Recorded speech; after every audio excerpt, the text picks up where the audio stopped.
नमस्कार दोस्तों, स्वागत है आप सभी का आपके अपने द संघर्ष प्रभा यूट्यूब चैनल में। आज की इस क्लास में हम डिस्कस करने वाले हैं व्यंजकों का गुणा करने का नया तरीका। नया तरीका है क्या? तो चलिए स्टार्ट करते हैं। देखिए, किसी भी बीजीय व्यंजकों का गुणा कैसे करेंगे, हमने पिछली कक्षाओं में डिटेल से बात डिस्कस की थी कि किसी भी व्यंजकों का गुणा कैसे करते हैं, परंतु आज की इस वीडियो में हम सीखेंगे कुछ नया तरीका। इसका नया तरीका है क्या? किसी भी प्रकार का बीजीय व्यंजक हो, इस तरीके से हल हो जाएगा। देखिए, सबसे पहले हम एक सूत्र आपको बता देते हैं जिसकी सहायता से सभी बीजीय व्यंजकों का गुणा कर सकते हैं। जैसे a + b गुणे c + d। अगर इस प्रकार का बीजीय व्यंजक है, यहाँ पर a और b, c और d यहाँ पर कुछ भी हो सकते, धनात्मक ऋणात्मक कुछ भी संख्या हो सकती हैं, x y z कुछ भी हो सकता है। तो गुणा करना है तो कैसे करेंगे? देखिए, इसका नियम क्या है। सबसे पहले हम इसका गुणा इसके साथ कराते हैं, यानी a के साथ तो आ जाएगा ac, ठीक है। फिर a का गुणा हम d के भी साथ कराएंगे तो आएगा प्लस का ad आ जाएगा।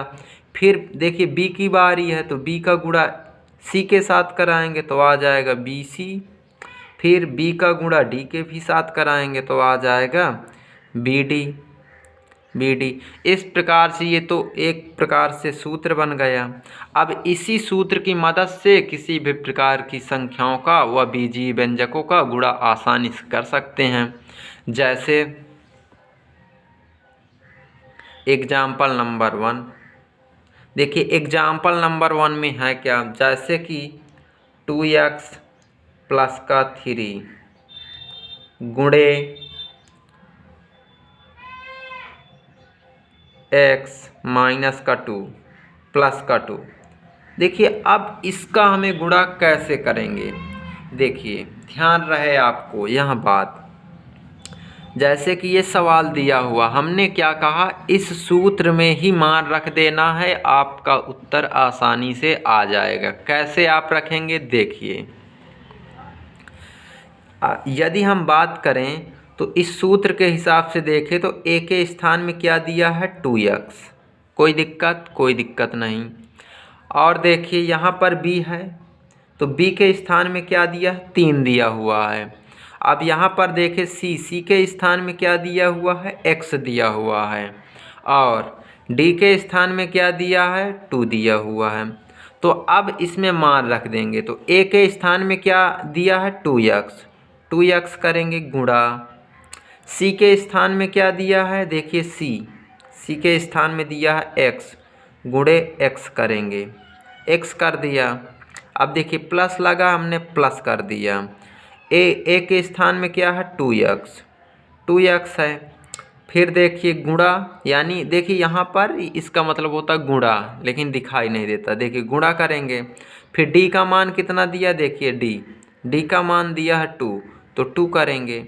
फिर देखिए प्लस लगा, हमने प्लस लगा दिया। b है तो b 3 है तो b के स्थान में 3 करेंगे गुणे। c के स्थान में कितना, देखिए ca है तो x आ जाएगा, प्लस bd, यानी b का मान कितना दिया हुआ, देखिए ये a का मान है और ये b का मान दिया 3 गुणे। अब देखिए d का मान कितना दिया हुआ है, d का मान दिया है 2 गुणे 2। अब देखिए, अब इसे हम हल करते हैं तो आंसर आ जाएगा बहुत ही कम समय में। यदि हम इसे गुणा करेंगे तो ये 2 आ जाएगा, परंतु यहाँ पर x गुणे x है तो इसका मतलब होता x², घातें जुड़ जाती हैं। प्लस करेंगे। अब देखिए यहाँ पर बात हम करें तो क्या आ जाएगा, यहाँ पर आ जाएगा, देखो 2 दूना 4, यानी 4x आ जाएगा। प्लस यहाँ पर 3 का गुणा x के साथ होगा 3x, जो कि हमने इस प्रकार के गुणा करने का तरीका पिछली कक्षा में हमने बता चुके हैं। अब प्लस, अब 3 दूनी 6। इस प्रकार से ये हल हो जाता है। अब इसे और शार्ट में लिख सकते हैं एक्स स्क्वायर। अब इसे क्या करेंगे, जोड़ लेंगे। ये 4x है और ये 3x है, तो जुड़ जाएंगे तो कितना आ जाएगा 7x और प्लस का 6। इस प्रकार से यह हल हो जाता है। और एक एग्जाम्पल की सहायता से समझते हैं। जैसे मान लो 3x प्लस वाई और 2x माइनस 2 है। अब इसे हम गुणा कैसे करेंगे, देखिए यहाँ पर तो माइनस आ गया, तो अब माइनस को गुणा कैसे करेंगे इसे भी हम समझते हैं। हमने तुमको बताया पहले फार्मूला क्या है, फार्मूला के बारे में जानिए। फार्मूला ये है कि देखिए दिखा देता हूँ फार्मूला क्या है। ये फार्मूला है, ये पूरी तरह से फार्मूला, इस पर इसकी ही मदद से सवाल को हल होना है। तो देखिए ये है।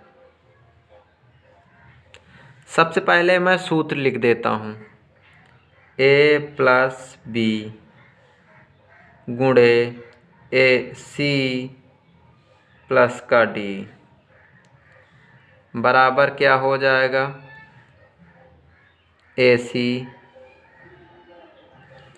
Plus A D plus B C plus B D.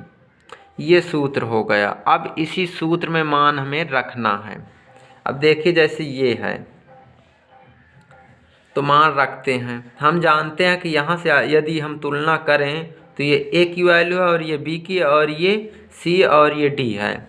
तो रखते हैं ए के स्थान में क्या दिया हुआ 3x गुणे सी का मान कितना दिया हुआ है 2x करेंगे, प्लस ए का मान कितना दिया हुआ है, ए का मान 3x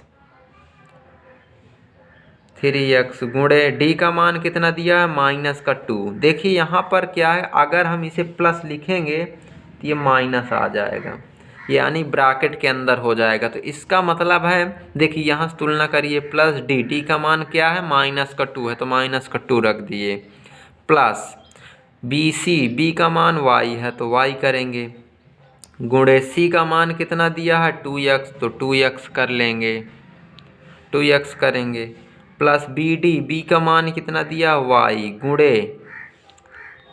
गुणे डी का मान कितना दिया माइनस का 2 करेंगे तो कितना आ जाएगा। देखिए इसका गुणा कराएंगे, अंकों गुणा अंकों के साथ होगा 6x² आएगा, प्लस देखिए अब यहाँ पर माइनस 3 का गुणा 2 के साथ होगा तो -2 के साथ होगा तो माइनस आएगा, तो यहाँ पर माइनस हो जाएगा, माइनस का 6x आ जाएगा, प्लस यहाँ करेंगे, देखिए यहाँ पर असमान चर हैं तो 2xy हो जाएगा। देखिए यहाँ पर माइनस आ जाएगा क्योंकि माइनस का गुणा हो रहा है तो माइनस का 2y आ जाएगा। इस प्रकार से यहाँ हल हो जाता है। आई होप, आशा करता हूँ कि आपको यह वीडियो ज़रूर समझ आई होगी। यदि आपको यह वीडियो समझ आई है तो हमारे इस वीडियो को लाइक तथा चैनल को सब्सक्राइब ज़रूर करें, जिससे कि इसी तरह के वीडियो आप तक पहुँचती रहे सबसे पहले। धन्यवाद।